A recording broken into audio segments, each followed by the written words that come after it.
The small council chamber is tense. Lords sit around the table. Eddard Stark, Hand of the King, Grand Maester Pycelle, Petier Baelish, Master of Coin, Renly Baratheon, Master of Laws, Varys, Master of Whisperers. King Robert Baratheon sits at the head, massive and restless. Varys speaks, his voice soft and careful. Your Grace, I have received word from my little birds across the narrow sea.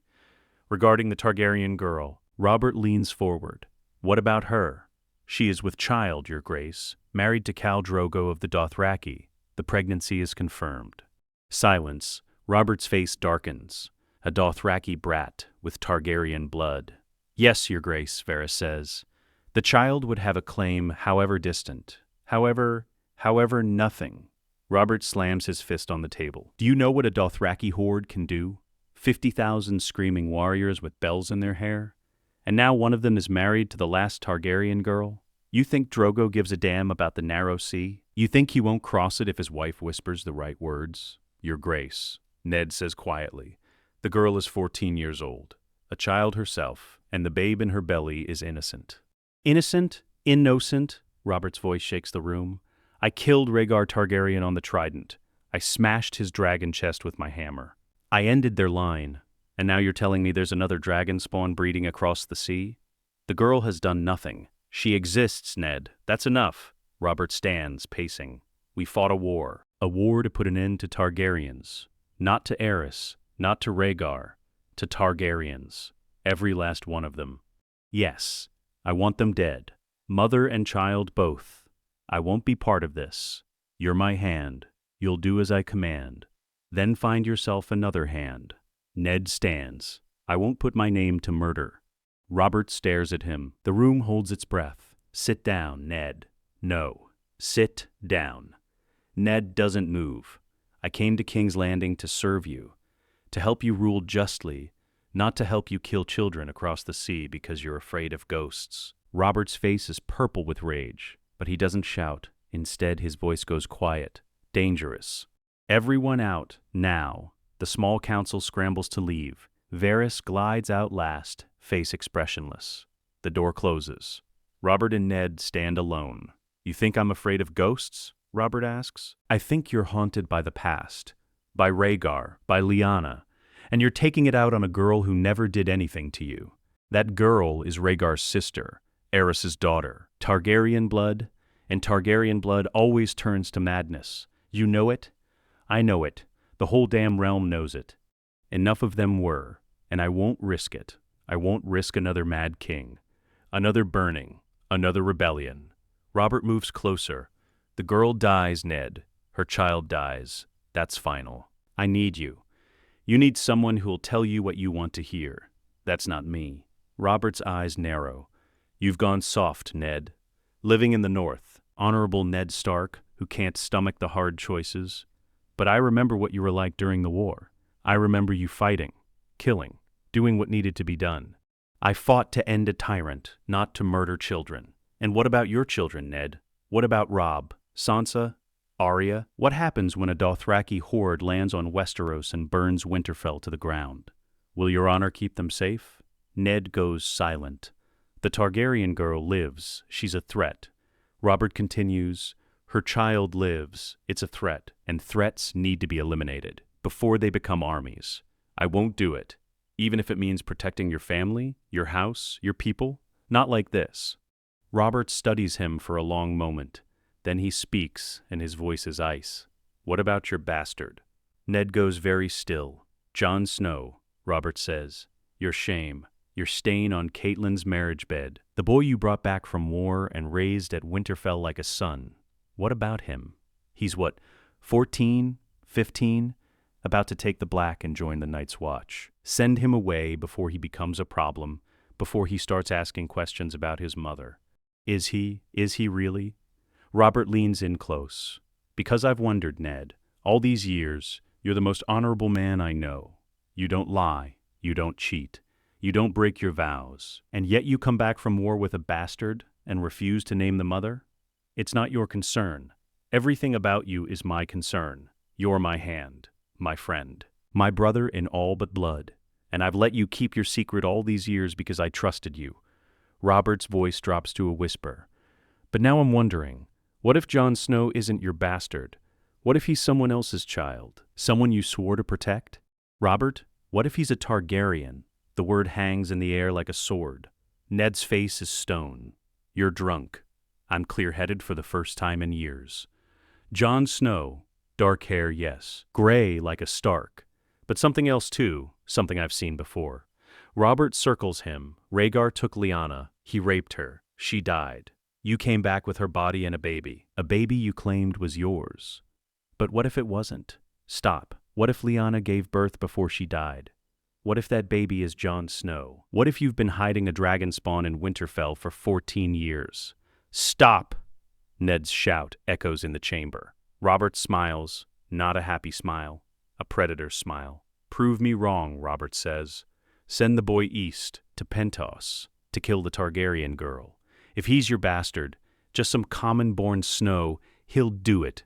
He'll prove his loyalty to you, to me, to the realm. But if he balks, if he can't bring himself to kill his own blood, Robert's eyes are cold. Then I'll know what you've been hiding.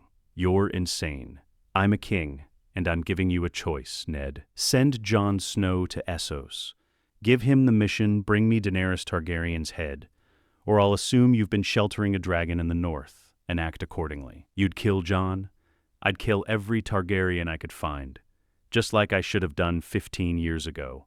Robert moves to the window. You have 2 days to decide. Send the boy, or don't. But if you refuse, I'll know you're a traitor, and traitors hang. Winterfell Cripe's night, the crypts are cold and dark. Stone kings of winter stare down from their thrones. Torches flicker. Eddard Stark stands before Lyanna's statue. She holds stone winter roses in her hands. Her face is serene. Footsteps behind him. Father? Jon Snow enters. 14 years old, lean and serious. He wears his bastard's leathers. His gray eyes search Ned's face. You sent for me. Yes. Sit. Ned remains standing, unable to meet his eyes. I need to tell you something, Ned begins. Something I should have told you years ago. Something I swore I'd never tell anyone. What is it? Ned looks at Lyanna's statue. You're not my son. Jon goes very still. What? Your mother, she wasn't some tavern girl. She wasn't a lady I met during the war. She was... Ned's voice breaks. She was my sister, Lyanna. The words hang in the cold air. Jon stares at him. That's not possible. At a place called the Tower of Joy in Dorne. She was dying when I found her. Bleeding. Begging me to protect you. To keep you safe from Robert. From the king? Why would... Because your father wasn't some soldier or knight. Your father was Rhaegar Targaryen, crown prince of the Seven Kingdoms. Jon stands abruptly. No, that can't be true. I'm a bastard.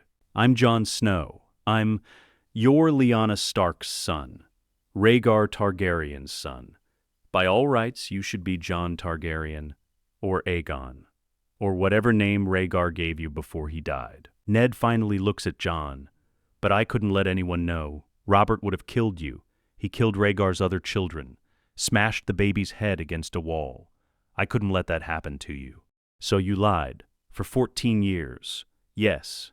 You let everyone think I was your bastard. You let Lady Catelyn hate me. You let me grow up thinking I was a mistake, a stain on your honor. I know, and I'm sorry, but it was the only way to keep you alive. Jon's hands shake. Why are you telling me this now? Ned reaches into his cloak and pulls out 3 items. A sealed letter, a smaller, older note, and a silver ring with a 3-headed dragon sigil. Because Robert knows, or suspects, and he's given me an ultimatum. Ned's voice is heavy. There's a Targaryen girl in Essos, Daenerys. Your aunt, she's pregnant, married to a Dothraki warlord, and Robert wants her dead. What does that have to do with me? He's demanding I send you to kill her, to prove your loyalty, to prove you're not what you are. And if I refuse, then Robert will know I've been hiding you, and he'll come for both of us. Ned holds out the letter. This is addressed to Daenerys. It explains who you are, who your parents were. It has details only someone close to Rhaegar would know. And this, he holds up the smaller note. This is from Lyanna, written before she died. It mentions you, calls you her son, begs that you be kept safe from Robert's hatred. And the ring?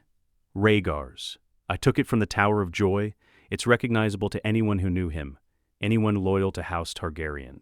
Jon takes the item slowly. The ring is heavy in his palm. The letters feel like lead. What am I supposed to do? I don't know. I've spent 14 years trying to protect you, trying to keep you safe. But now, Ned's voice cracks. Now I've put you in an impossible position. If you go to Essos and kill Daenerys, you'll be murdering your own blood, your family. But if you don't, Robert will know the truth, and he'll kill you. Maybe kill me too. Maybe come for your brothers and sisters. So I have no choice. You always have a choice, Jon, but sometimes every choice leads to pain. Ned grips Jon's shoulders. I'm sending you east with a royal writ. A ship from White Harbor. Gold for passage. You'll go to Pentos. You'll find this girl. And then he stops. Then you'll have to decide who you are. Jon Snow, my bastard. Loyal to Robert. Or someone else. Someone who might choose a different path. You want me to spare her. I want you to meet her, to see her for yourself. Not as the Targaryen threat, Robert imagines, but as a person. A girl your age who's been sold to a warlord and is carrying a child she probably never wanted. Ned's eyes are wet. And then you decide. With these proofs in your hand, with the truth of your blood, you decide what kind of man you want to be. Jon looks at the letters, the ring, then at Lyanna's statue. Did my mother love him, Rhaegar? I don't know. She never told me. But I think so. She ran away with him. Chose him over Robert. Over her family. Over everything. Ned's voice is soft. And it cost her everything. Her life. Her son's future. Everything. Jon closes his fist around the ring.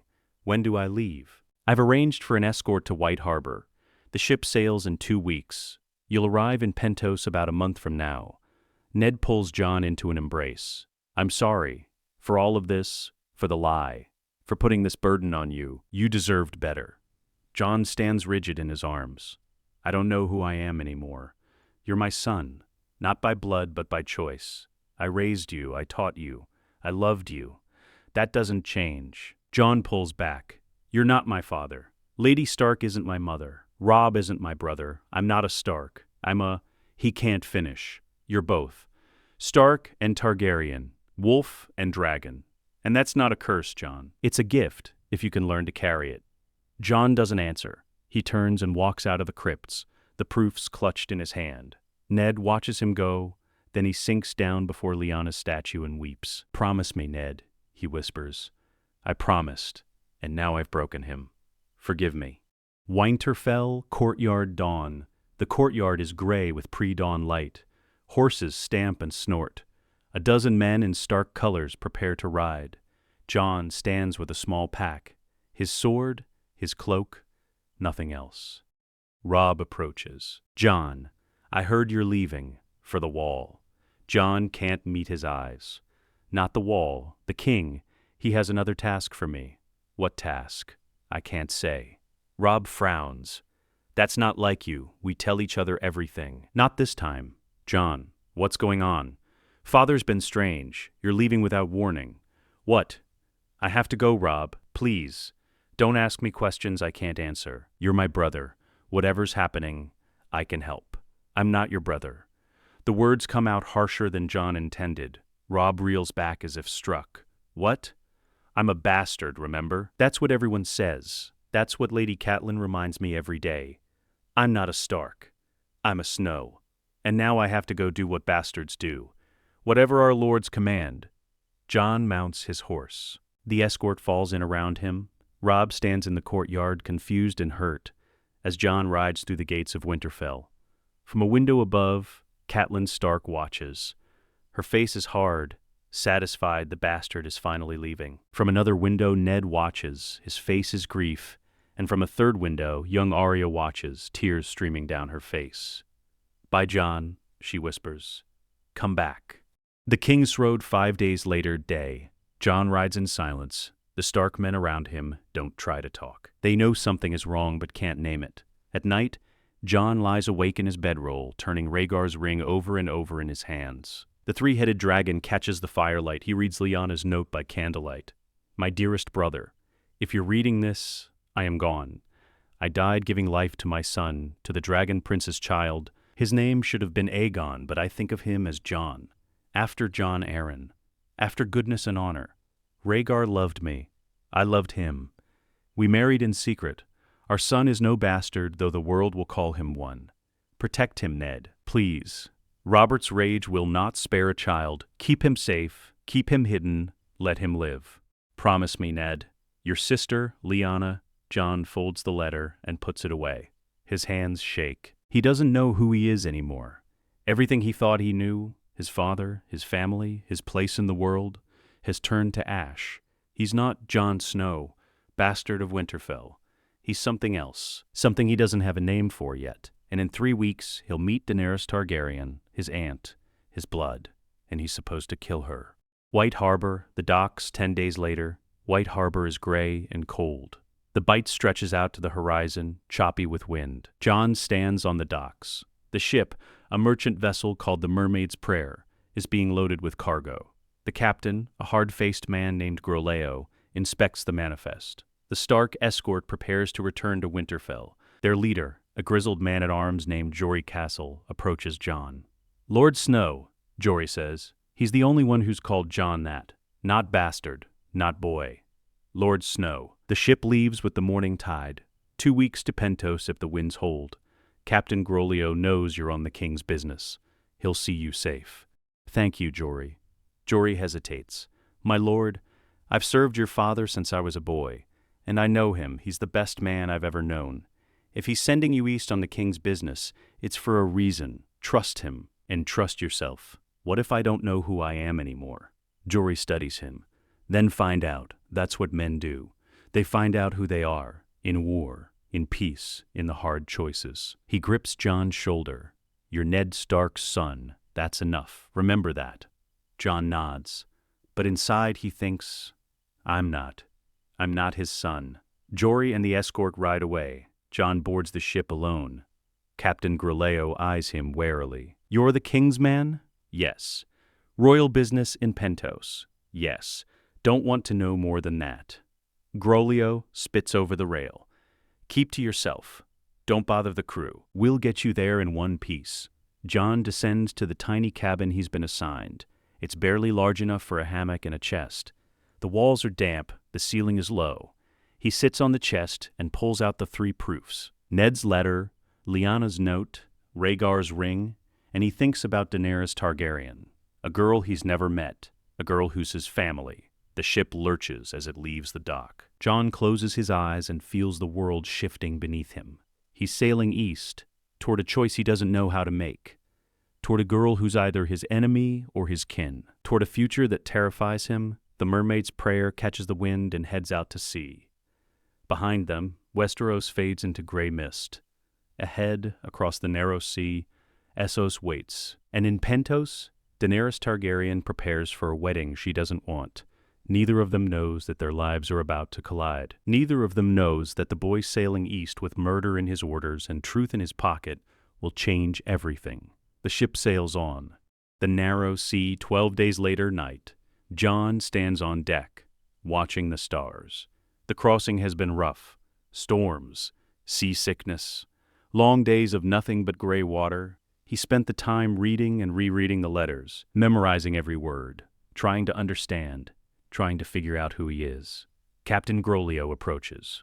We'll reach Pentos in 2 days. What happens then? I find someone. Groleo grunts.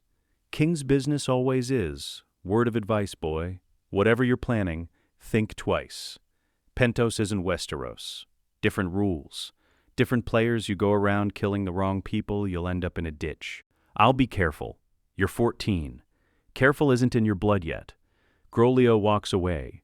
Jon looks at the stars. In the north, he'd know these constellations.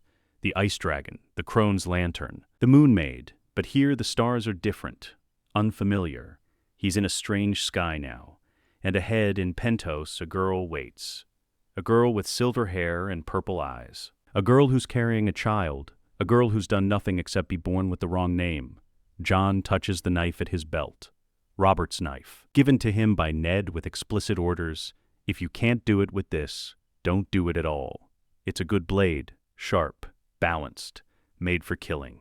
Jon wonders if he can do it. If he can look Daenerys Targaryen in the eyes and drive the knife home, he wonders what kind of man that would make him, what kind of monster.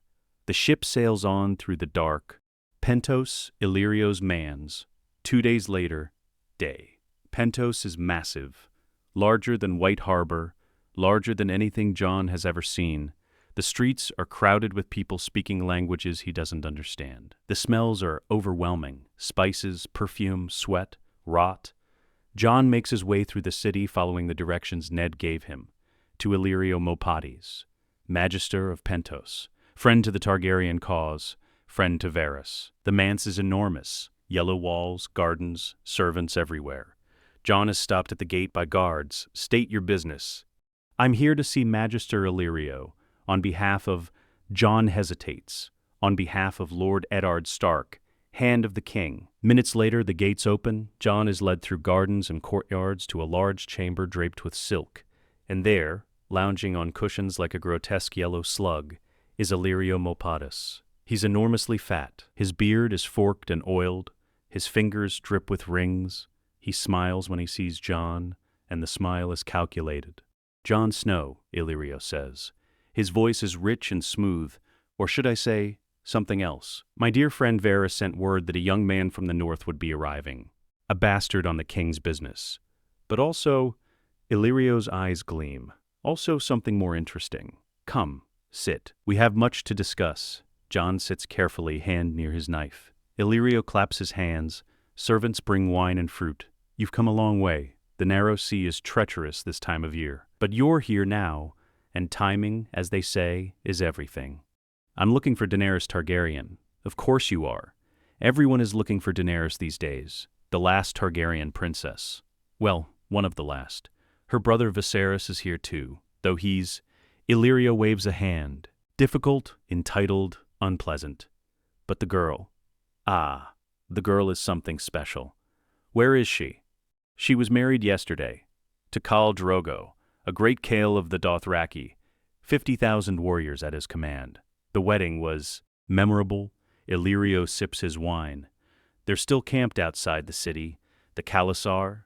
They'll leave soon, heading east into the Dothraki Sea. Once they do, finding Daenerys becomes much more difficult. I need to see her." "Why? What business does Jon Snow have with Daenerys Targaryen?" Illyrio leans forward. "Or should I ask what business a Stark Targaryen has with his aunt?" "How do you? Varys and I have been friends for many years. We share information, secrets, plans." Illyrio smiles. "He told me about you. About Ned Stark's great secret. About the boy raised as a bastard who's actually the son of Rhaegar Targaryen and Lyanna Stark. About the dragon hidden in the wolf's den. Then you know why I'm here. To kill her, yes. Robert's orders: eliminate the last Targaryens before they become a threat." Illyrio's smile widens. "But you won't do it. You can't. Can you? You don't know me." "I know enough. I know Ned Stark raised you with honor. I know you've spent your whole life trying to prove yourself worthy of a name you thought you'd never have.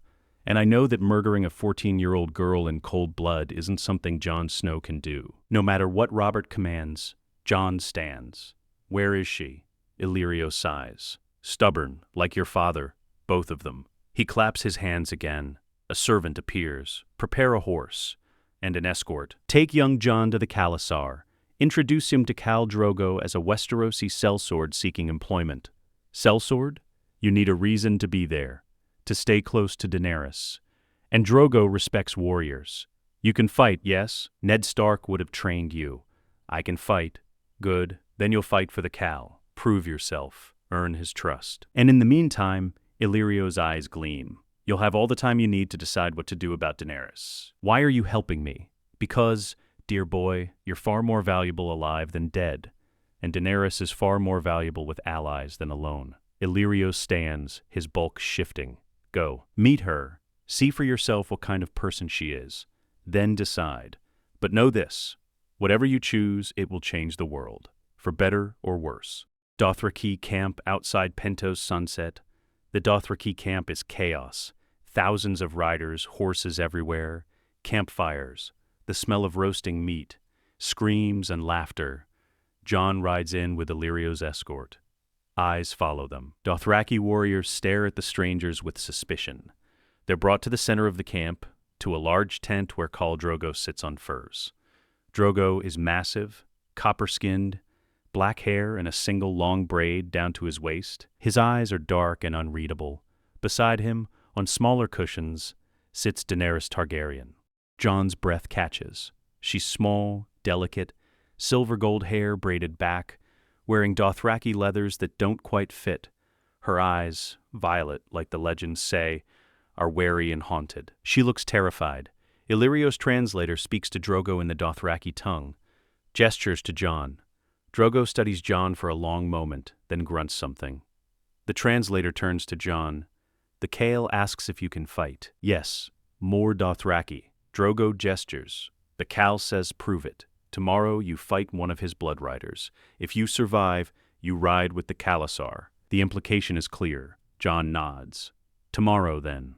As he turns to leave, his eyes meet Daenerys's. For a moment they stare at each other. Two children. Two Targaryens. Two people who don't know each other but whose fates are about to become tangled. Then Jon looks away. He can't meet those eyes. Not yet. He's led to a small tent at the edge of the camp, given bread and water, told to rest. But Jon doesn't rest. He sits with Robert's knife in his hands, staring at the blade. Somewhere in this camp, Daenerys Targaryen sleeps. Or tries to, probably afraid, probably alone. His aunt, his family, the girl he's supposed to kill. Jon closes his eyes and tries to pray. To the old gods, to the new gods, to anyone who might be listening. But no answer comes. Only silence, and the distant sound of Dothraki drums. The sun rises over the Khalasar. Thousands of Dothraki gather in a wide circle. Horses stamp. Warriors shout and laugh. Jon stands in the center, stripped to his breeches and boots, his sword in hand, the blade Ned gave him before he left Winterfell. Not a great sword, not castle-forged, but good steel, reliable. Across from him stands a Dothraki bloodrider, massive, scarred. He wields an arak, a curved blade designed for slashing from horseback. Khal Drogo watches from his seat. Beside him, Daenerys sits very still. Her violet eyes are fixed on Jon. A horn sounds. The bloodrider attacks immediately. Fast, brutal. The arak swings in a wide arc meant to decapitate. Jon ducks. The blade whistles over his head. He pivots, brings his sword up, blocks the next strike. Steel rings against steel. The Dothraki warrior is stronger, faster, more experienced. But Jon fights like a northerner, disciplined, controlled, every move deliberate. Rodrik Cassel trained him well. The bloodrider presses forward, slashing, driving Jon back toward the edge of the circle. The crowd roars. Jon feints left. The bloodrider takes the bait, overextends. Jon sidesteps and brings his pommel down hard on the back of the Dothraki's head. The bloodrider stumbles. Jon doesn't wait. He sweeps the man's legs out from under him. The bloodrider crashes to the ground. Jon's sword is at his throat. Silence. The bloodrider freezes. Then he laughs. A deep booming sound. He says something in Dothraki. The crowd erupts in cheers. Jon steps back, lowering his sword. He extends a hand. The bloodrider takes it, lets Jon pull him to his feet. He claps Jon on the shoulder hard enough to stagger him, still laughing. Khal Drogo stands. He walks into the circle, looks at Jon. Then he speaks. A short phrase in Dothraki, the translator appears. The call says you fight well for a boy from the Sunset Lands. You may ride with the Khalasar. You will teach the young riders how Western men fight. In return, you eat and sleep with the warriors. Jon bows his head. Thank you, Khal. The crowd disperses. Jon is led to a tent, given food, water, clean clothes. But all he can think about is Daenerys' face, watching him fight. Those violet eyes, haunted, afraid. She's just a girl, and he's supposed to kill her.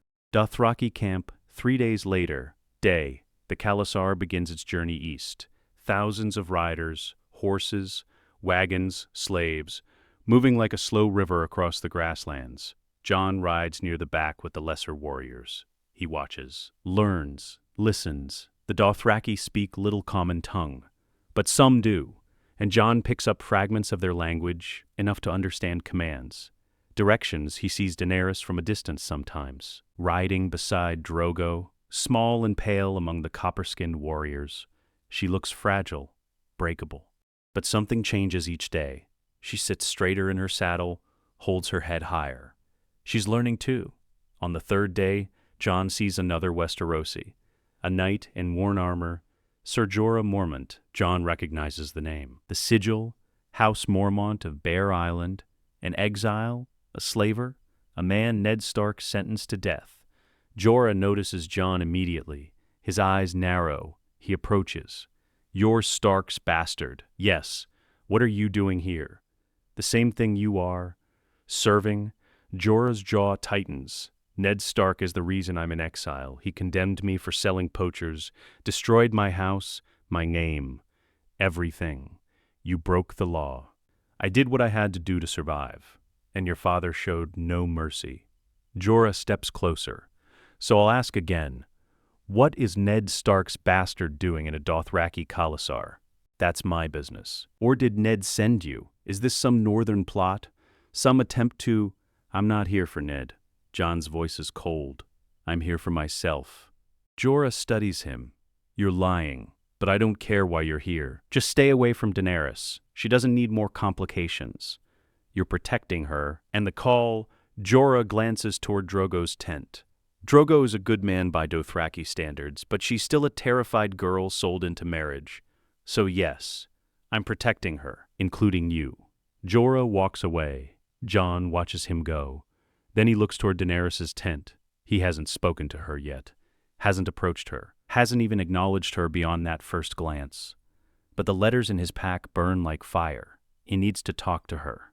Soon. Dothraki camp. 1 week later, night. The Khalasar camps near a river.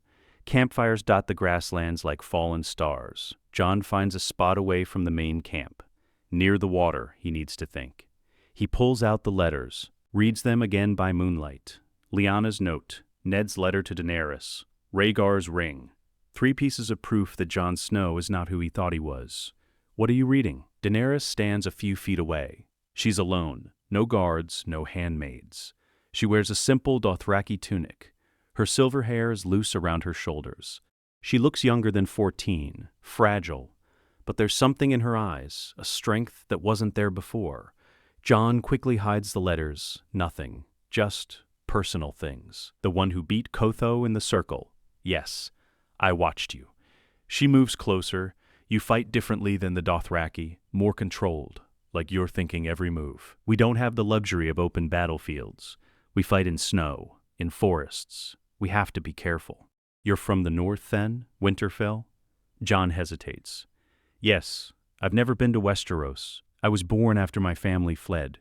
Grew up in exile, moving from city to city, depending on the kindness of strangers." Her voice is soft, sad. "I don't even remember what it looks like. The 7 kingdoms, my father's throne, any of it. It's not as grand as you might think. Most of it is cold, hard, unforgiving. Like here, Daenerys sits on a rock near the water. The Dothraki Sea, that's what they call it. But there's no water, just grass, endless grass, and horses and violence. You seem to be adapting. I don't have a choice. Adapt or die. That's what my handmaid tells me." She looks at him. "What's your name?" "Jon. Jon Snow." "A bastard's name." "Yes. I'm sorry. That must be difficult, not knowing your mother, growing up with people looking down on you." Jon's throat tightens. "You have nothing to apologize for. I know what it's like to feel alone, to feel like you don't belong anywhere." She pauses. "Why are you here, Jon Snow? Why would a northern bastard cross the narrow sea to serve a Dothraki Khal?" This is it. The moment. Jon could tell her the truth, show her the letters, reveal everything. Or he could lie. He chooses somewhere in between. "I was sent here by someone powerful, to watch you." Daenerys goes very still. "Watch me? Why?" "Because you're Daenerys Targaryen, last daughter of the Mad King. And some people think you're dangerous. I'm not dangerous. I'm a pawn, a piece on someone else's board. My brother sold me to Khal Drogo for an army he'll never get. The Khal doesn't care about Westeros. He cares about horses and fighting and the open sky. She stops. "I'm just a girl who wants to go home. Except I don't have a home." Jon looks at her, really looks at her, and he sees not a threat, not a princess, not a Targaryen, just a terrified girl trying to survive. What if I told you, Jon says slowly, that you do have family, that you're not as alone as you think? Daenerys frowns. My brother Viserys is the only family I have left, and he's not kind. He hurts me when he's angry, calls me names, tells me I'm nothing. He's wrong. You're not nothing. And you have other family, people who share your blood. Who Jon pulls out the letters. Who might understand you. What are those? Letters? Proofs? Things that explain who I really am. Jon extends them to her. Read them, please. And then I need to tell you something important. Daenerys takes the letters carefully. She unfolds Lyanna's note first, reads it by moonlight. Her eyes widen. Then she reads Ned's letter to her. Her hands start to shake. Finally, she sees the ring. The three-headed dragon. She looks up at Jon. This says you're Rhaegar's son, my brother's son. That makes you my nephew. Yes. Jon's voice is barely a whisper. My mother was Lyanna Stark. My father was Rhaegar Targaryen. I was raised as Ned Stark's bastard to protect me from Robert Baratheon. But the truth is, he meets her eyes. The truth is I'm your family, your blood. And I was sent here to kill you. Daenerys stands abruptly, steps back. What? He sent me, through Ned Stark, to assassinate you. To prove my loyalty. To prove I'm not really a Targaryen. Jon's words tumble out. But I can't do it. I've been watching you for days, trying to convince myself that you're the enemy, that you're dangerous, that killing you would be just. But you're not. You're just a girl. A girl who's been hurt and used and sold. And I can't. I won't be another person who hurts you. Daenerys stares at him. Tears stream down her face. You came here to murder me. I don't know what I am anymore. Jon looks at her desperately. I'm sorry for deceiving you, for being here under false pretenses, for everything. But I needed you to know the truth about me, about why I'm here, about, he gestures to the letters, about us. Daenerys slowly sits back down. She reads the letters again, takes the ring, studies it. Rhaegar was my oldest brother, she says quietly. I never knew him. He died before I was born. But Viserys talks about him sometimes, says he was perfect, brave, noble. The prince who was promised. She looks at the ring. And he married your mother? Lyanna Stark. Yes, in secret. Viserys doesn't know. No one knows except Ned Stark and a man named Howland Reed. And Robert suspects. That's why he sent me. To test me. To see if I'd kill my own blood. Will you? Jon meets her eyes. No, I won't. I can't. You're my family, Daenerys. The only blood family I have left besides Viserys. And I'm not going to kill you just to make Robert Baratheon feel safe. Daenerys is silent for a long time. Then she speaks, her voice steady. What happens now? If you don't kill me, Robert will know. He'll come after you. After Ned Stark. After everyone you care about. I know. So you're sacrificing everything. Your home, your family, your life. For me, a stranger. Not a stranger, my aunt, my blood. Jon pauses, and maybe for something bigger. Ned told me to decide what kind of man I want to be. I'm deciding. I'm choosing not to be a murderer, not to be Robert's tool.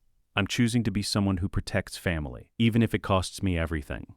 Daenerys stands. She walks to Jon, and then, to his shock, she embraces him. Thank you, she whispers. Thank you for choosing me, for not being like everyone else. Jon stands rigid. He's not used to affection, not used to being valued. But slowly, carefully, he returns the embrace. 2 Targaryens, 2 children, standing beside a river in the Dothraki Sea, holding each other in the darkness. What do we do now? Daenerys asks. I don't know, but we'll figure it out. Together. Together, she echoes. And for the first time since leaving Winterfell, Jon feels like he's made the right choice. Dothraki camp 2 weeks later day. The Khalasar continues east. Jon rides closer to Daenerys now, openly, as her protector, her guard. Jorah notices, confronts Jon. What are you doing? My job. Your job is to spy, to report back to Ned Stark, not to become her personal guardian. Things change. Not that much. You're hiding something. I can see it. Jorah's eyes narrow. What did you tell her? The truth. What truth? Jon doesn't answer. He walks away, but Jorah follows, grabs his arm. Listen to me, boy. I don't care who your father is or what game you're playing. But if you hurt Daenerys, if you betray her, I will kill you. Ned Stark's bastard or not. Understood. You better not, because she trusts you now. I saw it. The way she looks at you. Like your family. Jorah's voice is bitter, and she doesn't have much family left. Jon meets his eyes. I know, that's why I'm staying. Jorah releases him, studies him for a long moment. You're not here for Robert, are you? This isn't an assassination mission. It was. It's not anymore. Then what is it? Loyalty. Jon pauses. Things you should understand, Sir Jorah, even in exile. Jorah's jaw clenches. But he doesn't argue. He just walks away, and Jon returns to his tent, knowing that Jorah is watching him now. Suspicious, wary, but also knowing that Jorah cares about Daenerys, which means they're on the same side, even if Jorah doesn't know it yet. Dothraki camp 1 month later, Night Viserys Targaryen is drunk. Again, he staggers through the camp, shouting, demanding, humiliating himself. Jon watches from a distance. Daenerys' brother is everything the stories say. Arrogant, cruel, entitled. He calls Daenerys his property. Says she owes him. Says the Khalasar should be marching west to win him his crown. Drogo ignores him. The Dothraki mock him. Call him Khal Rhaegar, the Cart King, because he can't ride a horse properly. Tonight, Viserys is worse than usual. He's heard that Daenerys is pregnant, that she's carrying Drogo's child. He storms into the feast where the Khalasar celebrates, draws his sword, a violation of sacred Dothraki law. No steel invades Dothrak, no steel at a feast. I want my crown, Viserys shouts. He points the sword at Daenerys. You promised me an army. You promised me soldiers to take back Westeros. And what do I get? Nothing. You've given me nothing. He speaks in Dothraki, calm, measured. Viserys doesn't understand. He waves his sword. Don't you dare ignore me. I am the dragon. I am the king. And you will give me what I'm owed. Jon moves before he can think. He steps between Viserys and Daenerys, his hand on his own sword. Put the blade down, Jon says quietly. Viserys stares at him. Who are you to command me? Someone who knows you're about to die if you don't stop. Die? Me? Viserys laughs. A shrill, manic sound. I'm Viserys Targaryen, third of my name, rightful king of the Andals, and you're a drunk fool who's about to get himself killed. Jon's voice is ice. Put the sword down, walk away, before Drogo decides you've dishonored his feast. Drogo? That savage? He should be on his knees thanking me for giving him my sister. Daenerys stands. Her voice is quiet but strong. Viserys, please, stop. Don't you dare speak to me like that. You're my sister. Mine. I sold you. I own you. Viserys turns the sword toward her belly. Maybe I should cut the whelp out of you. Remind you who's in charge. He drives it through Viserys' chest before the older man can react. Viserys gasps, looks down at the blade, at the blood spreading across his silk tunic. He tries to speak, chokes on blood instead. Jon pulls the sword free. Viserys collapses, twitches, dies. The Khalasar is silent. Jon stands over the body, sword dripping red. His heart pounds, his hands shake. He just killed a man. Not in battle, not in self-defense, but in cold execution. He killed Viserys Targaryen, Daenerys' brother. Drogo approaches. He looks at Viserys' corpse, then at Jon. He speaks in Dothraki. The translator appears. The Khali says the Fool King broke sacred law, drew steel at a feast, threatened the Khaleesi and her unborn child. The wolf-blooded man from the Sunset Lands did what was necessary. He honors the Dothraki way. Drogo puts a hand on Jon's shoulder, says something else. The translator continues. The Khal names you his blood rider. You will ride at his side, fight at his side, die at his side if the gods demand it. You are no longer a stranger. You are blood of his blood. Jon can barely process the words. He's still staring at Viserys' body. He just killed Daenerys' last living relative, the man who raised her, hurt her, sold her. He looks at Daenerys, expecting horror, grief, rage, but she's not crying. She's not screaming, she's staring at Viserys' body with something like relief. "He would have killed me," she says quietly. "And my child, you saved us. I killed your brother. You killed the man who hurt me every day of my life, who called me worthless, who sold me like a brood mare." Daenerys looks at Jon. "That man was not my brother. Not truly. He was a monster. And you freed me from him." Jon wants to argue, to say he's sorry, to explain, but the words die in his throat. Because Daenerys is right. Viserys was a monster, and Jon just became a killer. The khalasar resumes celebrating. Viserys' body is dragged away. The feast continues as if nothing happened. But Jon can't celebrate. He walks to the edge of the camp, sits alone in the darkness. His sword is still bloody, his hands still shake. He's crossed a line he can't uncross. He's killed a king, a Targaryen, his own distant family, and somewhere in Westeros, when Robert hears about this, he'll know. He'll know Jon didn't kill Daenerys. He killed Viserys instead. He'll know Jon has turned, and Ned Stark will pay the price. King's Landing Red keep 1 month later day. Varys enters the small council chamber with news. His face is carefully neutral. Robert sits at the head of the table. Ned beside him. The other council members wait. "Your Grace," Varys says, "I have received word from Essos regarding the Targaryen situation." Robert leans forward. "What news?" Robert's eyes light up. "Dead? How?" "Killed by a Westerosi sellsword in the Dothraki khalasar, a northerner, according to my sources. The man drew steel at a sacred feast and threatened Daenerys. The sellsword executed him for violating Dothraki law." Robert laughs. A huge, booming sound.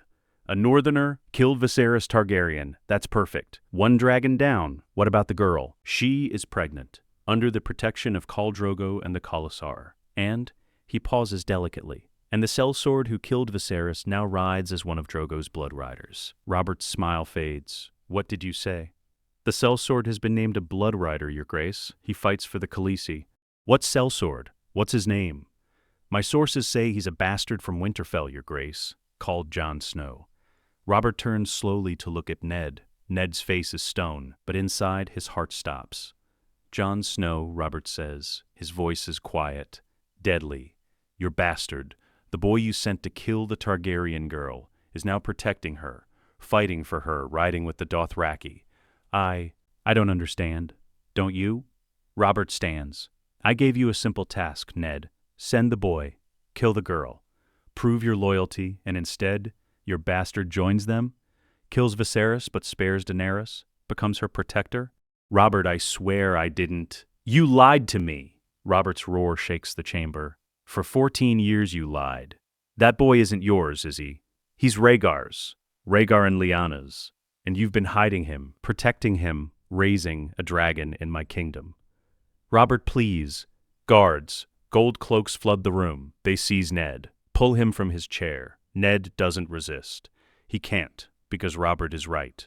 Jon has revealed himself. By protecting Daenerys, by killing Viserys but sparing her, he's shown the world whose side he's on.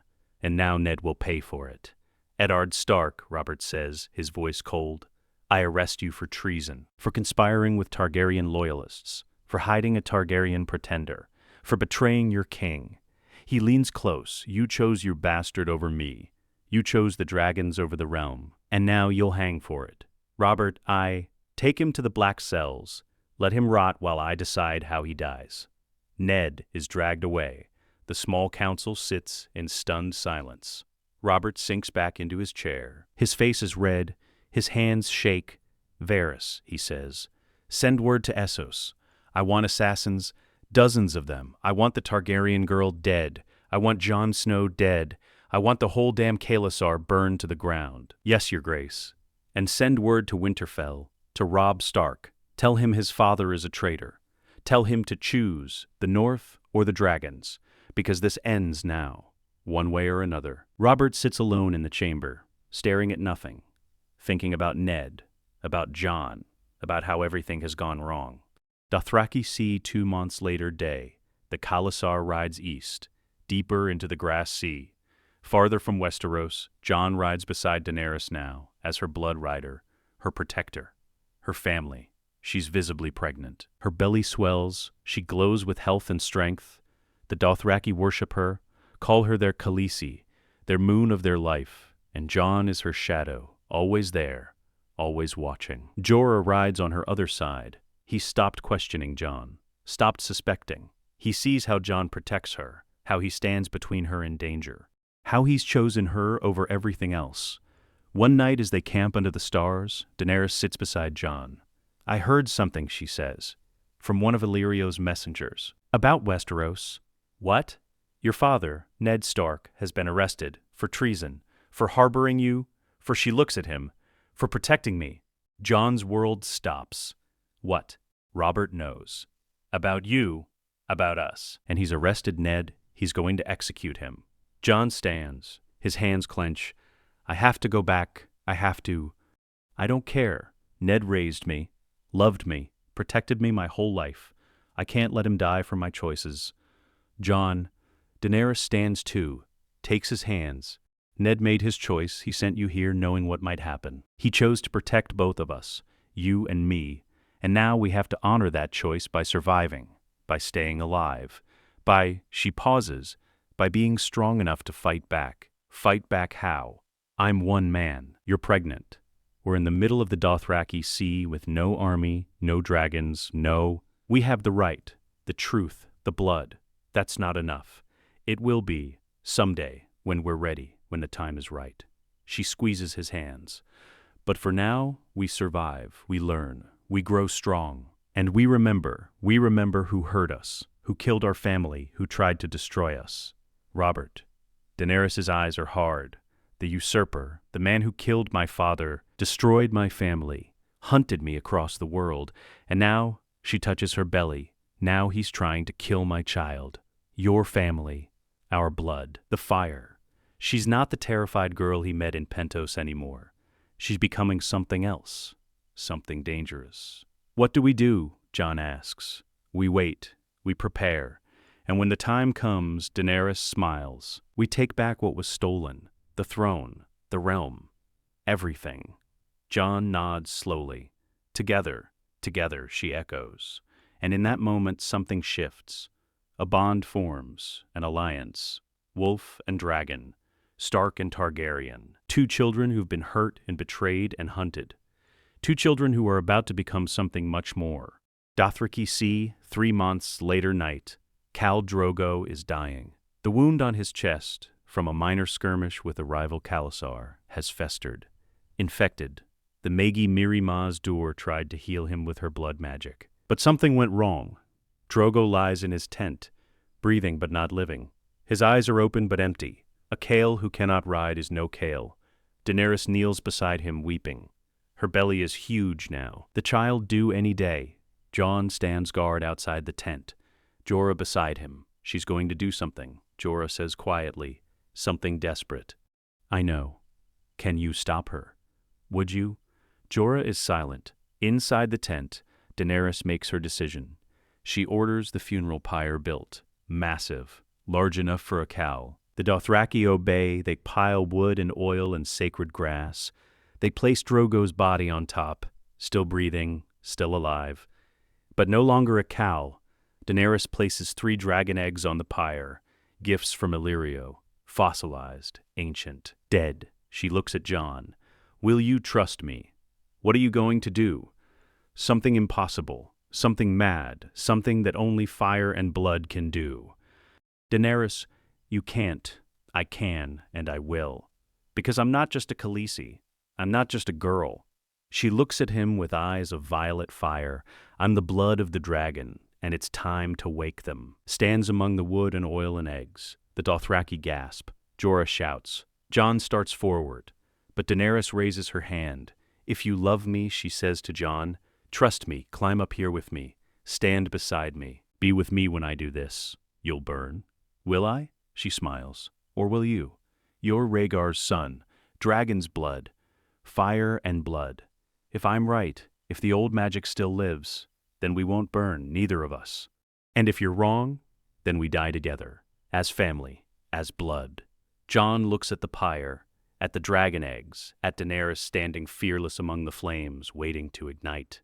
He thinks of Ned, arrested, condemned, dying for Jon's choices. He thinks of Lyanna, his mother, who died giving him life. He thinks of Rhaegar, his father, the dragon prince, and he climbs onto the pyre. He stands beside Daenerys, takes her hand. Together, he says. Together, she echoes. The Dothraki light the pyre, the flames rise, roaring, consuming, burning everything. Jon feels the heat, smells his clothes catching fire, feels his skin should be blistering. But it doesn't hurt. He looks at Daenerys. She's smiling, glowing. Her clothes burn away, but her skin is unmarked. The dragon eggs crack, split, hatch. 3 living dragons emerge. Small, newborn, but alive. One is black with red markings. It climbs onto Jon's shoulder, talons digging in gently. One is cream with gold. It perches on Daenerys' arm. One is green with bronze. It hovers between them, wings beating. The pyre burns through the night. And when dawn comes, 2 figures stand in the ashes, naked, unburned, holding living dragons. Jon Snow and Daenerys Targaryen, the wolf and the dragon riders. The Khalasar sees them and kneels. Jorah sees them and weeps. And across the world, in Westeros, in Essos, in every corner of the known world, the whispers begin. The dragons have returned, and they have 2 riders, wolf and dragon, Stark and Targaryen. Together, the Khalasar kneels in the ash and smoke. Thousands of Dothraki warriors, their faces pressed to the ground, chanting in their ancient tongue. Jon stands naked in the ruins of the pyre, a black dragon with red markings perched on his shoulder. The creature is small, no larger than a cat, but its scales gleam like obsidian in the morning light. It nuzzles against Jon's neck, warm and alive. Beside him, Daenerys holds the cream and gold dragon on her forearm. The green bronze dragon circles above them both, screeching. Jorah approaches slowly, his face streaked with tears. He removes his cloak and offers it to Daenerys. Then he pulls off his tunic and gives it to Jon. "My queen," Jorah says, his voice breaking. "My king. I have witnessed." "We're not kings," Daenerys says quietly. She's different now, stronger. Her voice carries authority that wasn't there before. "Not yet, but we will be." Jon wraps the tunic around himself. The black dragon, he already thinks of it as Rhaegal after his father, shifts to his shoulder, talons gripping through the cloth. "What do we do now?" Jon asks. His voice is hoarse from smoke and fire. "The Khalasar is yours, but we're in the middle of the Dothraki Sea, thousands of miles from Westeros. And we have 3 baby dragons that can't even fly properly yet. We go west," Daenerys says. "Not east, not deeper into the grass sea. West. Back to the free cities, back to ships and gold and power. The Khalasar won't follow you across the sea. Some will, the ones who believe. The ones who saw us walk from fire." She looks at the kneeling warriors. "And the ones who don't, they're free to leave. I won't force them. But those who stay will be part of something greater than any Khalasar. They'll be part of taking back the 7 kingdoms." Jorah nods slowly. "I can help with that. I know people in Pentos. In Braavos, Illyrio Mopatis will want to help. He's been planning a Targaryen restoration for years.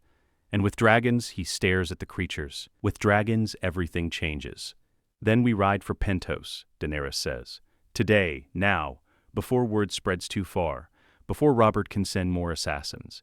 She looks at Jon. "Before your father dies?" Jon's jaw clenches. Ned is already dead, or condemned. The news is weeks old by now. By the time we reach Westeros, then we make Robert pay for it. We make him pay for everything. Daenerys' voice is ice and fire. "He killed my family. He's killing yours. He hunts us like animals. And now we have the means to strike back." At the fierce determination in her violet eyes, at the dragon on her arm, she's right. Everything has changed. They're not children anymore, not victims, not prey. They're dragon riders, and Robert Baratheon should be afraid. Pentos, Illyrio's Mans, 2 months later day, the journey back to Pentos took longer than expected. The Khalasar split, most returned to the Dothraki Sea under new leadership. But nearly 3,000 warriors chose to follow Daenerys and Jon, the believers, the ones who saw the miracle. They traveled fast, light, and when they arrived at Pentos, Illyrio Mopatis greeted them with open arms and calculating eyes. Now Jon stands in the same chamber where he first met the Magister, but everything is different. The dragons have grown. Rhaegal is now the size of a large dog. Drogon, Daenerys' black and red dragon, is slightly larger. Viserion, the cream and gold, is the smallest but the most aggressive. They perch around the room like living statues, eyes tracking movement, smoke curling from their nostrils. Illyrio can't stop staring at them. Magnificent, he whispers. Truly magnificent. I gave the eggs as a symbolic gift. I never imagined. He looks at Jon and Daenerys. You've done the impossible. You've brought dragons back to the world. We need ships, Jon says. He's learned to be direct in these negotiations. And men and gold. We're going to Westeros. Are you? Illyrio leans back in his cushions. That's ambitious. Robert Baratheon sits the Iron Throne. He has the Lannisters behind him. The Stormlands, much of the realm. What do you have? 3,000 Dothraki, 3 baby dragons that can't yet carry riders or burn cities? We have the truth, Daenerys says. And we have time. We're not sailing tomorrow.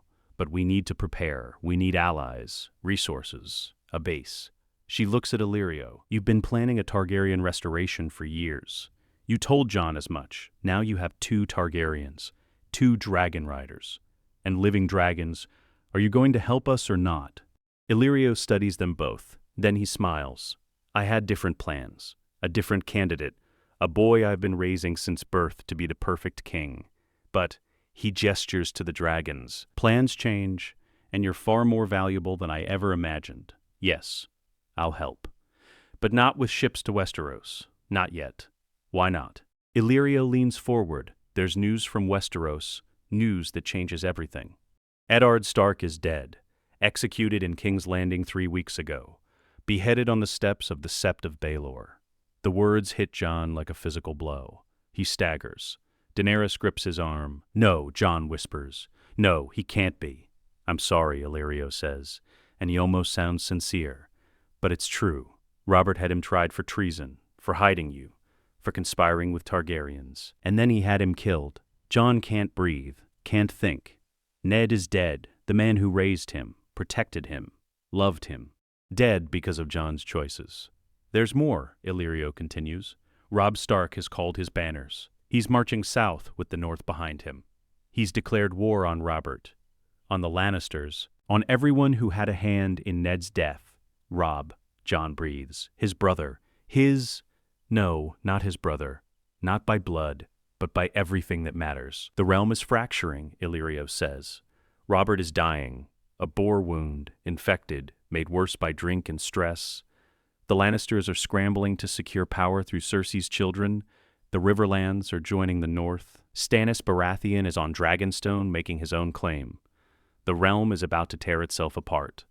Good, Daenerys says, her voice is cold. Let it burn, let them destroy each other, and when they're weak and exhausted, we strike. No, Jon says. He's found his voice again. No, we don't wait. We go now. To the north. To Robb. To my family anymore, Daenerys says gently. They're Starks. You're a Targaryen. I'm both, and Robb is fighting a war he can't win. The North is strong, but the Lannisters have more men, more gold, more everything. If we don't help him, he'll die just like Ned did. And if we reveal ourselves too early, we'll die too. The dragons aren't ready. We're not ready. Robb is fighting because of me. I won't hide in Essos while my family bleeds and dies in Westeros. Jon, I'm going, with or without you. Jon looks at Illyrio. I need a ship. Fast. To White Harbor or the nearest northern port. I need to reach Robb before he does something stupid and gets himself killed. Illyrio exchanges a glance with Daenerys. She nods slowly. Very well, Illyrio says. I have ships. I'll give you one. Fast. Well provisioned. It can carry you and a small force, say 200 men. But the dragons come with us, Jon says. All 3. And Daenerys, I never said I wasn't coming, Daenerys says. She stands, her dragon perched on her shoulder. If we're doing this, we do it together. Wolf and dragon, Stark and Targaryen. That was the agreement. You're sailing into a war zone. Robert wants you dead. The Lannisters want you dead. Even some Northerners might want you dead. You're a Targaryen, the daughter of the Mad King. Then they'll have to deal with me and my dragons. Daenerys smiles. It's not a kind smile. Besides, Jon needs me. He's too honorable, too northern. Someone has to be willing to do what's necessary. Jon doesn't argue. Because she's right. Together, they're stronger than apart. How long to prepare the ship? Jon asks. 3 days, Illyrio says. I'll send word to my contacts in the north. The Manderleys in White Harbor are Stark loyalists. They'll shelter you when you arrive. From there, you can link up with Robb's forces. 3 days, Jon repeats. He looks at Daenerys. Can you be ready? I've been ready since the day I married Drogo. Since the day you told me who you were. Since the day we walked from fire together. She grips his hand. Let's go take back what's ours. The narrow sea northbound ship, 1 week later, night. The ship cuts through dark water. Jon stands at the prow, watching the northern stars. Behind him, in specially built cages, the 3 dragons sleep. They're too young to fly long distances yet, too small to be weapons. But they're growing fast, eating prodigiously, and their presence changes everything. Daenerys joins him at the rail. You're thinking about Ned.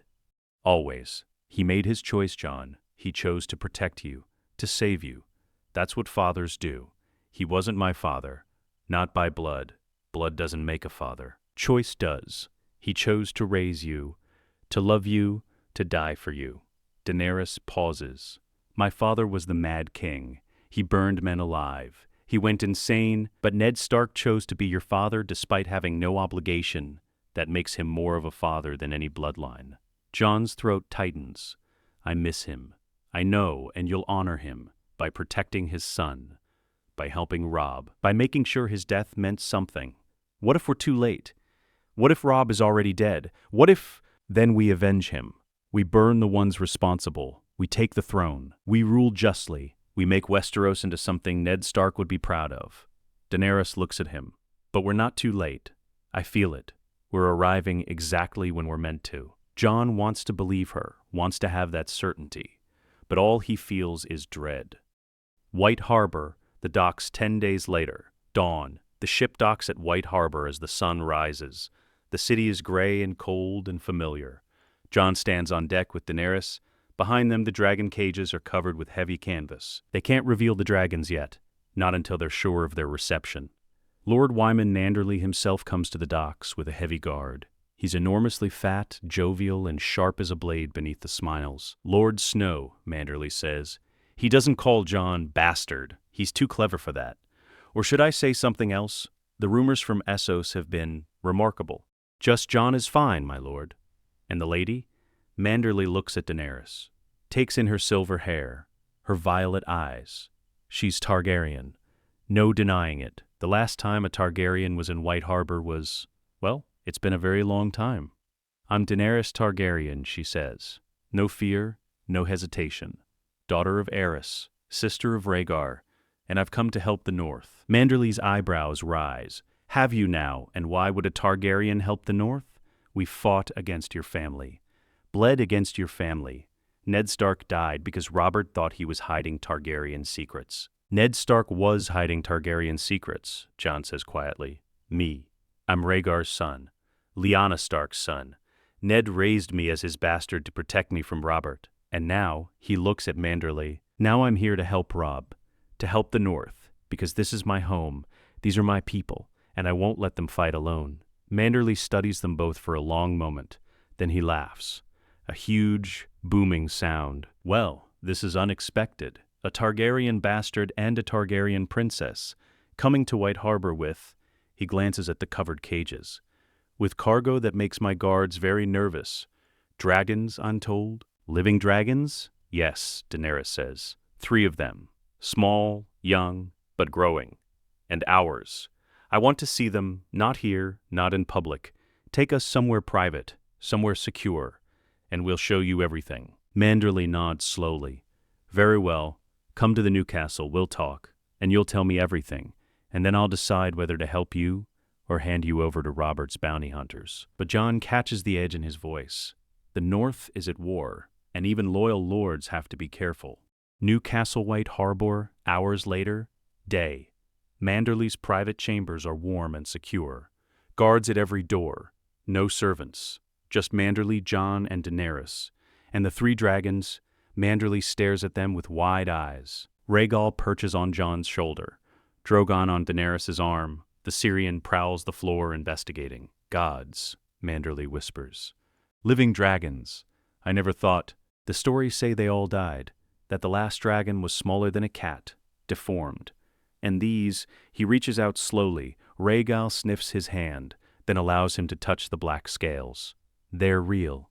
They're real, Jon confirms. We hatched them. In Drogo's funeral pyre, we walked into fire and came out with dragons. How? My lord, I need to know. Where is Robb? Where is the Northern Army? Manderly pulls his hand back from the dragon. His face turns serious. Robb is marching south. He's taken Moat Cailin, secured the neck. Now he's moving through the Riverlands, linking up with Lord Hoster Tully's forces. He's declared himself king in the north. Jon's heart sinks. King in the north! Why would he? Because the southern kingdoms have been bleeding the north dry for years, and Robb decided enough is enough. Manderly's voice is grim. He's not fighting to put a southern king on the throne. He's fighting for northern independence. That's insane. He can't win against the Lannisters and Robert both. Robert is dying, maybe already dead. The last reports say he's in a coma from his boar wound. The Lannisters are the real threat. Tywin Lannister has called his banners. He has 50,000 men marching north. Robb has maybe 20,000 to Riverlands, add another 15,000. But it's not enough. Then we go to him, Jon says. Now, today, we bring dragons and Dothraki, and you show up with a Targaryen princess and living dragons and expect Robb to welcome you with open arms? Jon, you're the reason Ned died. You're the secret he died protecting. How do you think Robb will react when he sees you? Jon doesn't have an answer. Because Manderly is right, Robb has every reason to hate him. He'll listen, Daenerys says. Because Jon is his brother. Because the North needs us, and because we have the only weapons in Westeros that can change the course of this war. Manderly considers this. You're right. Dragons change everything. But you need to be smart about this. You can't just ride into Robb's camp and expect him to bend the knee. You need leverage. Proof. A demonstration. What kind of demonstration? The Lannisters are at Harrenhal, Tywin's main force. If you could, Manderly pauses, if you could show the realm that dragons are real, that they can fight, can burn, can win, then you'd have all the leverage you need. You want us to attack Harrenhal, Jon says. I want you to make a statement, something that forces every lord in Westeros to take you seriously, something that shows the Lannisters they can't win. Manderly smiles. And if in the process you reduce Tywin's forces by a few thousand men, well, that helps the North too. Not yet, but they can fly alongside you. They can burn. They can terrify. Manderly leans forward. You don't need to destroy Harrenhal. You just need to show the realm that dragons have returned, that the old power is awake again, that the game has changed. Daenerys nods slowly. He's right. We need to announce ourselves. And what better way than fire and blood? Jon thinks of Ned, of Robb, of all the Northerners dying in a war that started because of him. We'll do it, he says. But after Harrenhal, we go to Robb. We fight beside the North. We make this right. Agreed, Daenerys says. Manderly grins. Then let me help you plan, because attacking Harrenhal, even with dragons, isn't going to be easy. Harrenhal, the Riverlands, 2 weeks later night. Harrenhal looms against the night sky, 5 massive towers, twisted and melted from Aegon's dragons 3 centuries ago. The largest castle in Westeros. Currently occupied by 15,000 Lannister soldiers under Tywin Lannister's command. Jon crouches in the tree line a mile away. Beside him, 200 Dothraki warriors wait in silence, and in the clearing behind them, 3 dragons sleep. Daenerys joins him. The scouts say Tywin is in the main keep. His commanders are spread throughout the towers. They're not expecting an attack. They think they're too far north, too strong, too secure. They're about to learn otherwise. Are you ready for this? Once we do this, there's no going back. The whole realm will know we're here, that dragons are real. Jon looks at her. Are you? I've been ready since I watched my brother die, since I walked into fire, since I decided to stop being a victim. Daenerys touches the sword at her hip, a blade forged in Pentos for her. Let's show them what dragons can do. The Dothraki are mounting their horses. The dragons are awake, restless, excited. Rhaegal climbs onto Jon's shoulders. The dragon is too big for this now. His weight makes Jon stagger. But Rhaegal refuses to be left behind. Drogon perches on a specially built saddle on Daenerys' horse. Viserion flies in circles overhead. The plan is simple, Jon says to the assembled warriors. We approach from the west. Quiet. Fast. When we're close enough, the dragons attack. They burn the supply wagons, the siege equipment, the camps outside the walls. They create chaos. And we use that chaos to get close, Daenerys adds. We're not trying to take the castle. We're making a statement. We're showing the Lannisters that their walls can't protect them anymore. The Dothraki nod. They don't speak common tongue well, but they understand war. Ride, Jon says. They move through the darkness, 200 warriors on horseback, 3 dragons flying above. As they approach Harrenhal, Jon sees the Lannister camps spread out below the castle walls, thousands of tents, cook fires, sentries on patrol. They're not ready. Now, Daenerys whispers. The dragons dive. Drogon leads. He's the largest, the most aggressive. He swoops down on the supply wagons and opens his mouth. Fire pours out. Not a huge gout, he's still too young for that, but enough to ignite the wagons, to set the canvas ablaze. Viserion targets the siege weapons, ballistae, catapults, trebuchets. Fire spreads across the wood and rope. Rhaegal, Jon's dragon named for his father, burns the tents. Screaming men pour out, their clothes on fire. Chaos erupts. Lannister soldiers scramble, shouting, running, trying to organize. But they're not fighting men, they're fighting dragons. Jon and the Dothraki charge into the confusion. They're not trying to kill everyone, just to terrorize, to destroy, to make it clear that Harrenhal isn't safe anymore. An officer tries to rally his men. Rhaegal swoops down and bathes him in fire. The man's screams are brief. Jon fights through the smoke and flames. His sword rises and falls. Lannister soldiers fall before him. This is different from sparring, different from training. This is real. Blood and death and the horror of war. But Jon doesn't stop, can't stop, because this is for Ned, for Robb, for every northerner who bled because of Lannister treachery. Daenerys fights beside him.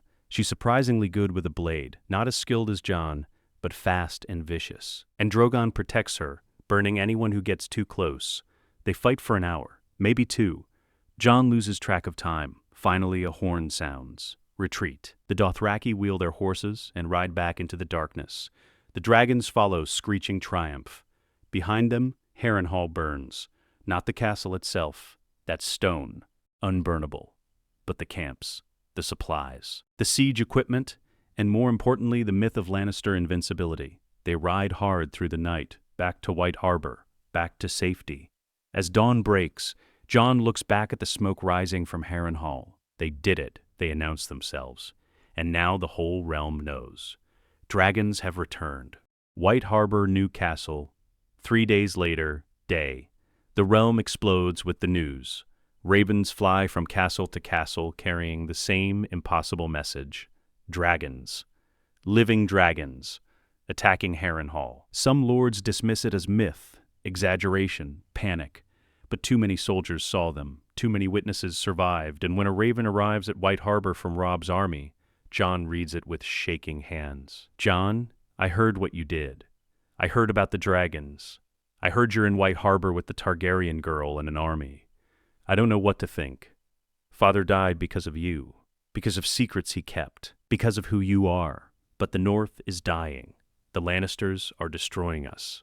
And if you can help, if the dragons are real, then I need you. Come to the Twins. We're gathering our forces, preparing to march south.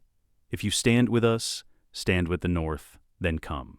If not, stay away, because I don't know if I can forgive you for what happened to Father. Robb Stark, king in the North. Jon reads the letter 3 times. Then he looks at Daenerys. He wants to meet. He might try to kill us. He might see you as the enemy. You're a Targaryen, the Mad King's daughter. Then you'll have to convince him otherwise. You're his brother, Jon. Not by blood, but by everything else. If you can't convince him, no one can. Jon nods. We leave tomorrow. For the Twins, for Robb, for the North, Daenerys echoes. The Twins, the Riverlands. 1 week later, day. The Twins loom across the Green Fork, 2 identical castles connected by a stone bridge. The seat of House Frey. Robb's army is camped around the crossing. 20,000 Northerners. Banners of every northern house. The direwolf of Stark, the flayed man of Bolton, The merman of Manderley. Jon rides at the head of a small column, Daenerys beside him, 200 Dothraki behind, and above them, circling in the sky, 3 dragons. Every eye in the camp turns to watch them approach. Jon sees Robb before Robb sees him. His brother, no, his cousin, but still his brother in every way that matters, stands outside the largest tent, taller than Jon remembers, harder, older. War has changed Robb Stark. Jon dismounts, walks forward. The dragons land behind him, Rhaegal on his left, Drogon and Viserion flanking Daenerys. Robb stares at them, at Jon, at the dragons. Then he walks forward, stops 3 feet from Jon. For a long moment they just look at each other. "You came," Robb says. "You asked me to. I didn't think you would. I thought you'd stay in Essos. Safe, far from the war you started. I didn't start this war. Robert did. The Lannisters did. I'm just trying to finish it. Father is dead because of you." Robb's voice breaks. "He died protecting your secret. He died because Robert found out what you are. I know, and I'm sorry. I'm sorrier than you can possibly understand." Jon steps closer. "But Ned knew what he was risking. He made his choice. And now I'm making mine. I'm here to help you, to fight beside you, to make sure his death wasn't in vain." With dragons, Robb looks at the creatures. With Targaryens, with the very thing Father died hiding. With family, with blood, with the only weapons that can actually defeat the Lannisters. Jon pauses. "Robb, I'm not asking you to forgive me. I'm asking you to let me help. The North is outnumbered, outmatched. But with dragons, with Daenerys' forces, with everything we've brought, you can win. We can win." Robb's jaw clenches. "And what do you want in return? The Iron Throne? The North to bend the knee to Targaryens again? No. I want the North to be free, to be independent, to never bow to Southern kings again." Jon looks at Daenerys. "We'll take the throne. We'll restore House Targaryen. But the North will be its own kingdom, ruled by Starks, allied with dragons but never subservient to them." Robb looks at Daenerys. "And you agree to this? A Targaryen giving up the North?" "The North was never ours to keep," Daenerys says. "Aegon took it by conquest. We held it by fear. But Jon is right. The North should be free, ruled by people who understand it, who love it, who bleed for it." She pauses. "All I ask is that when the time comes, the North stands with us against the real enemies, the Lannisters, the usurpers, the ones who've tried to destroy both our houses."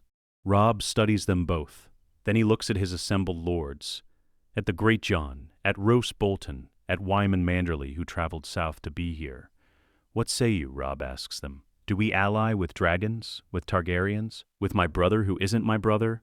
The great Jon steps forward. "I say we take any help we can get. Dragons, Dothraki, bloody Southron knights. I don't care.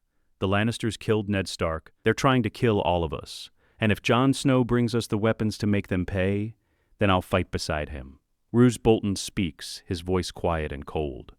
"Pragmatism dictates alliance. We cannot win conventionally. Dragons change the equation. I support this." Lord Manderley nods. "I've seen the dragons. They're real. They're powerful, and they're ours if we're smart enough to use them." Robb looks at Jon, really looks at him, and Jon sees the conflict in his brother's eyes, the hurt, the anger, the desperate hope. "You're still my brother," Robb says finally. "Whatever blood runs in your veins, whatever name you should have, you're still Jon, you're still family." He extends his hand. "Fight beside me, help me avenge Father, help me save the North. And when it's over, we'll figure out what comes next." Jon grips his hand. Together, they embrace, and the Northern army roars its approval. Daenerys watches with a small smile. Well, that went better than expected. The Riverlands combined Northern Dragon Army 2 weeks later day. The army marches south. 25,000 strong now. Northern foot soldiers, Dothraki cavalry, Riverland knights, and above them, 3 dragons growing larger every day. The plan is simple. March on King's Landing before the Lannisters can consolidate their forces. Hit them fast, hard, with overwhelming force and dragonfire. Word has spread across the realm. Robert Baratheon is dead. He never woke from his coma after the boar wound. Joffrey Baratheon sits the throne, crowned by his mother and the Lannisters. but his hold is tenuous. The realm knows about the dragons now, knows about Jon and Daenerys, knows that war is coming. Jon rides beside Robb at the head of the army, Daenerys on his other side. "What do you think they'll do when we arrive?" Robb asks. "The Lannisters. Will they fight, surrender, flee?" "They'll fight," Jon says. "Tywin Lannister doesn't surrender. He'll make us pay for every inch of ground. We break his power. We make sure the Lannisters never threaten the North again." Jon nods, but he's thinking about what comes after, about sitting the Iron Throne, about ruling a kingdom he never wanted, about becoming what he swore he'd never be, king. King's Landing Red Keep, 1 month later night. The city is surrounded. Jon and Daenerys' combined forces have King's Landing completely encircled. Northern soldiers to the north, Dothraki to the west, Riverlanders to the south, and in the sky, 3 dragons circle, Drogon, Rhaegal, and Viserion, large enough now to carry riders for short distances, large enough to be terrifying. Inside the Red Keep, Cersei Lannister watches from her window. Joffrey sits on the Iron Throne, pale and trembling. Tywin Lannister stands in the throne room, calculating. "We can't win," he says quietly. "Not against dragons, not against this." "Then we negotiate," Cersei says. "We offer terms, a marriage, an alliance, anything to—" "They want us dead." Tywin looks at Joffrey, "And they have every reason to kill us. We executed Eddard Stark. We've been fighting the North for months. We're their enemies. We go to Casterly Rock. No." Tywin's voice is final. "Lannisters don't flee. We face our enemies, we pay our debts. And if we must die, we die with dignity." But before they can attack, the gates of King's Landing open. A lone rider emerges. Carrying a white flag, Jon and Robb ride out to meet him. It's Tyrion Lannister, the imp. Tywin's youngest son. "Well," Tyrion says, looking at them, "this is quite the army you've assembled. Dragons, Dothraki, angry northerners. My father is very impressed. We're here to take the city, and you will, because we can't stop you. Dragons are rather difficult to fight when you don't have any of your own." Tyrion pauses. "But before you burn the city to the ground, I'd like to make a proposal." "We're listening," Robb says. "My father offers surrender, conditional surrender. Joffrey abdicates, the Lannisters withdraw from King's Landing. In return, you spare the city, you spare the people, and you spare my family's lives." "Why would we do that?" Jon asks. "Tywin executed Ned Stark. Joffrey gave the order. They started this war." "They did, and they've lost. But killing them won't bring Ned back. It won't make the realm safer. It'll just make you executioners." Tyrion looks at Jon. "You're Rhaegar's son, aren't you? I can see it. The eyes, the bearing. And you," he looks at Daenerys, "you're clearly Aerys's daughter. You have his look." "Careful, imp," Daenerys says coldly. "I'm just observing. And what I observe is this. You could burn King's Landing. You could kill everyone in the Red Keep. You could rule through fear and fire and blood, just like Aerys tried to do." Tyrion pauses. "Or you could be better. You could show mercy. You could start your reign by being just, by being the kind of ruler Westeros desperately needs." Jon and Daenerys exchange glances. "What are your terms?" Jon asks. Joffrey abdicates and goes to the Citadel. He becomes a maester, never to hold power again. Cersei is exiled to Casterly Rock.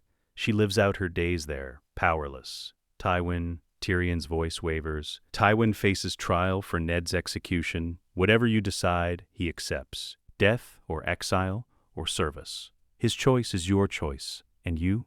Robb asks. "Me? I've committed no crimes. I've just been a very small man in a very large family trying to survive." Tyrion smiles sadly. "I'll serve whoever sits the throne. I'm useful that way." Jon looks at Robb. "What do you think?" "I think father would want justice, not vengeance. He'd want the realm to heal, not burn." Robb's jaw clenches. "But Tywin Lannister has to answer for what he did." "Agreed," Jon says. He looks at Tyrion. "We accept. With one addition, Jaime Lannister also faces trial. For his crimes, for his oath-breaking, for everything.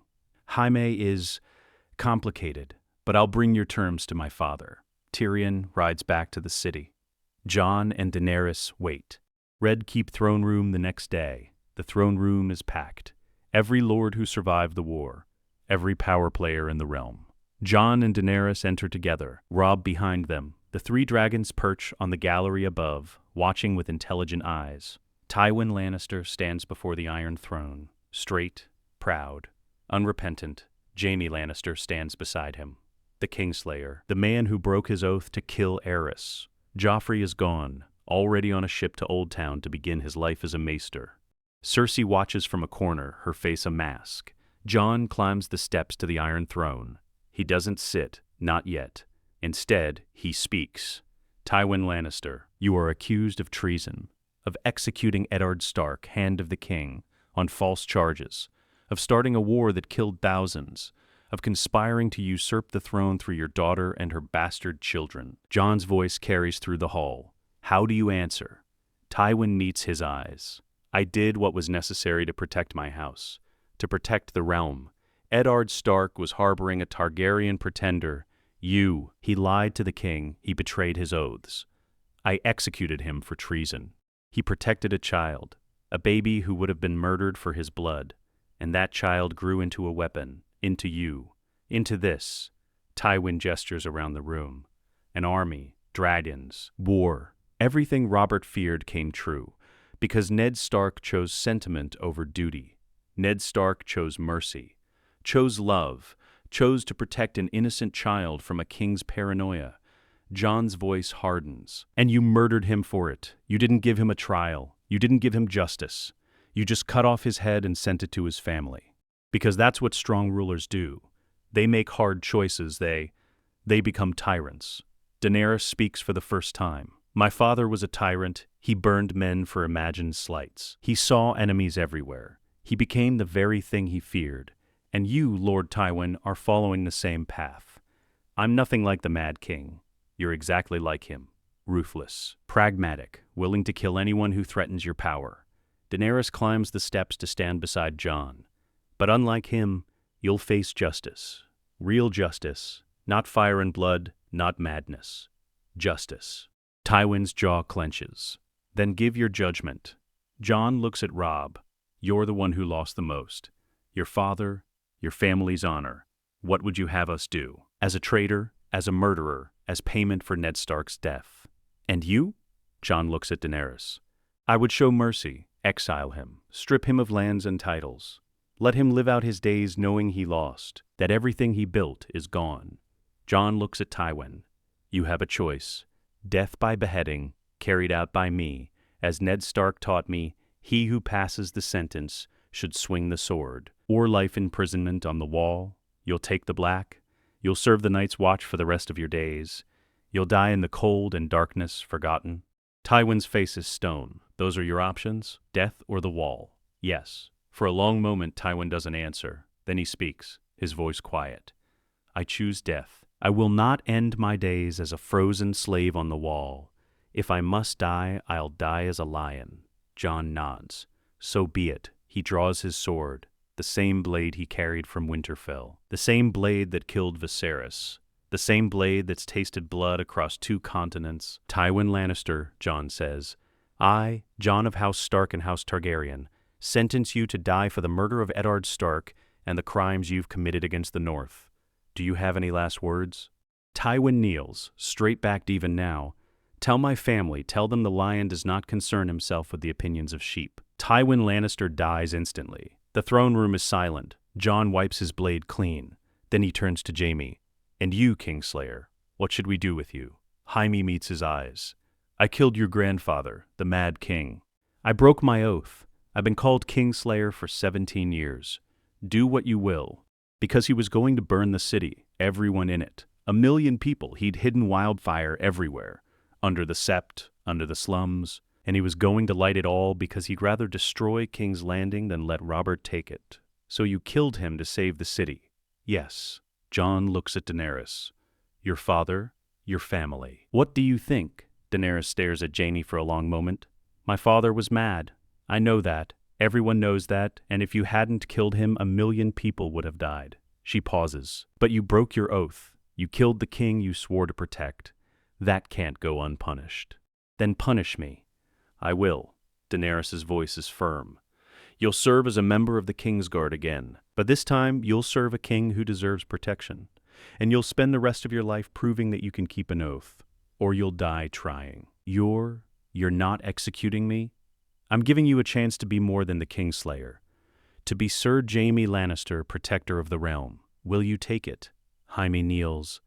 I will. Thank you, your grace. Jon and Daenerys turn to face the throne. Who sits the throne? Someone in the crowd asks. Jon and Daenerys exchange glances. We both do.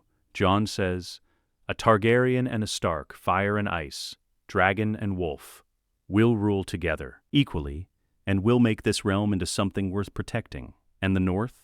Robb asks. The North is yours. King in the North. Independent but allied.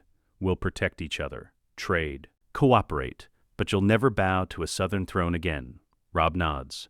I accept. Jon and Daenerys sit on the Iron Throne together. It's awkward. The throne wasn't made for two, but they make it work. Above them the dragons screech, and the realm bows, not out of fear, not out of conquest, but out of hope. Hope that these two young rulers, scarred by loss and forged in fire, might actually be different, might actually be better. Epilogue. 1 year later, King's Landing. Jon stands on the battlements of the Red Keep, watching the sun set over the city. The realm is at peace. Mostly, there are still problems. Dorne is restless, the Ironborn raid occasionally, and some lords grumble about Targaryen rule.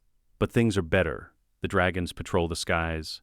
The harvests are good. Trade flows. Daenerys joins him, still brooding, just thinking about Ned, about how he'd feel about all this, about whether we're doing the right thing. We're doing the best we can. That's all anyone can do. She takes his hand. And I think Ned would be proud.